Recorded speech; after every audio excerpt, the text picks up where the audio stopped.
почти 1 литър олио. Тази кола струва по-малко от левче. Мексиканците не ядат хляб. Здравейте, добре дошли в днешното видео, в което ще сравняваме цените между супермаркет в Мексико срещу в България. Спойлер, не знам какви са цените в България, не мога да ги сравня, но поне да си направим някаква сметка колко струва да живееш тук и да пазаруваш в нормален магазин. Така, първо имаме Ver. Как аз си смятам цените?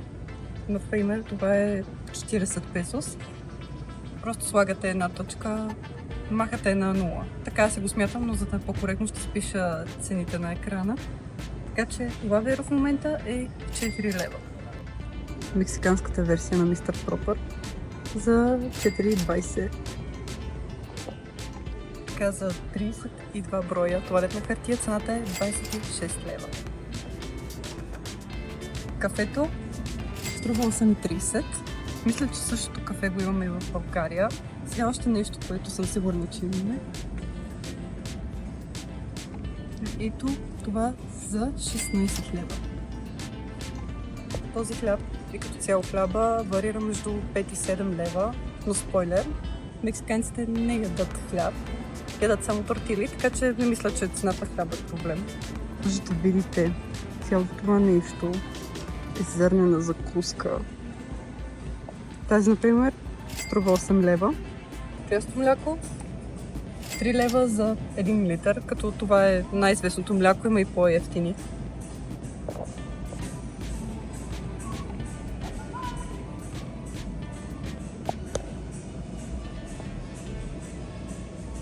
Така, почти 1 литър олио, близо 4 лева.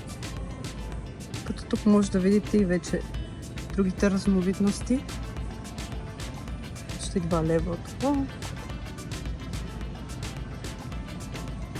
Това е любимия ми сос. 1 литър, 2,60. Ще взема няколко за България, защото не мога да живея без него. В момента ви показвам цялото това нещо тук. До краят са сосове. Защо?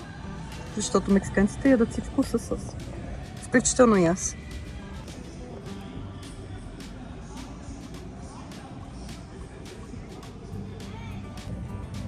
Кетчупа на Хайнц 3,50.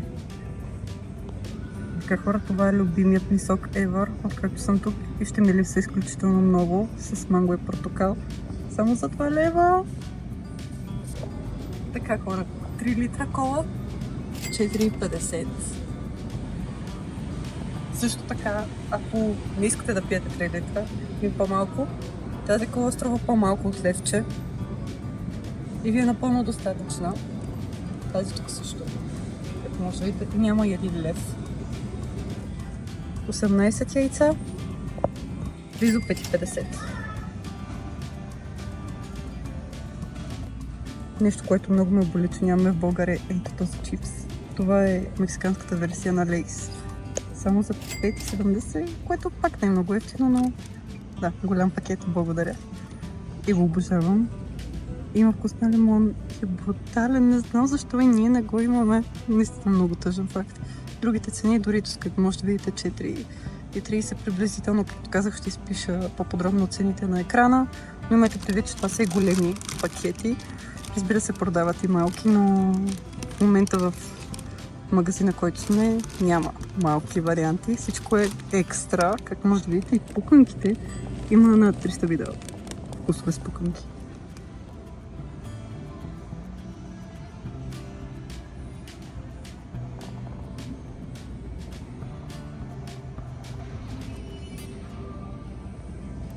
Тук има голям пакет Cheetos, пак близо 5,50. Както може да видите, това тук са всички други снаксове, които ние нямаме. И така, любимото ми нещо в Мексико – такис.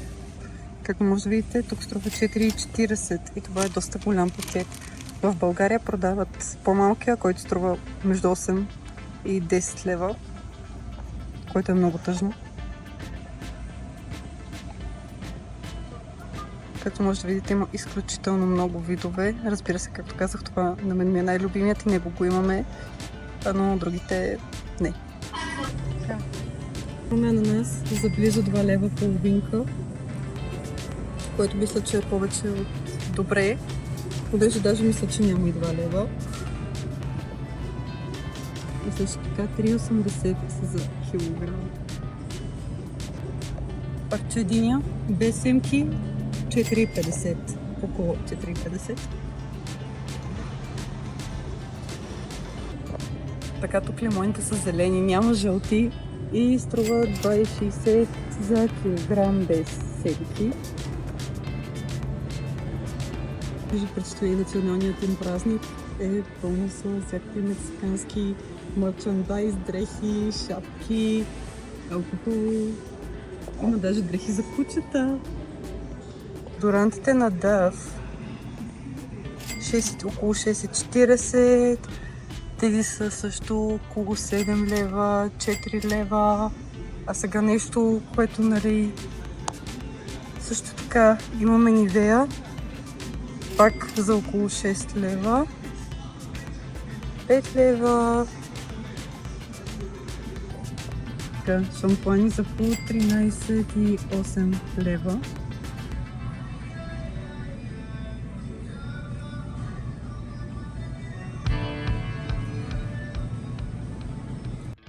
Ако видеото ви е харесало, не забравяйте да се абонирате за канала и също така да ми оставите коментар как са цените в България, къде е по-евтино, къде е по-скъпо, за да си направим някаква равносметка.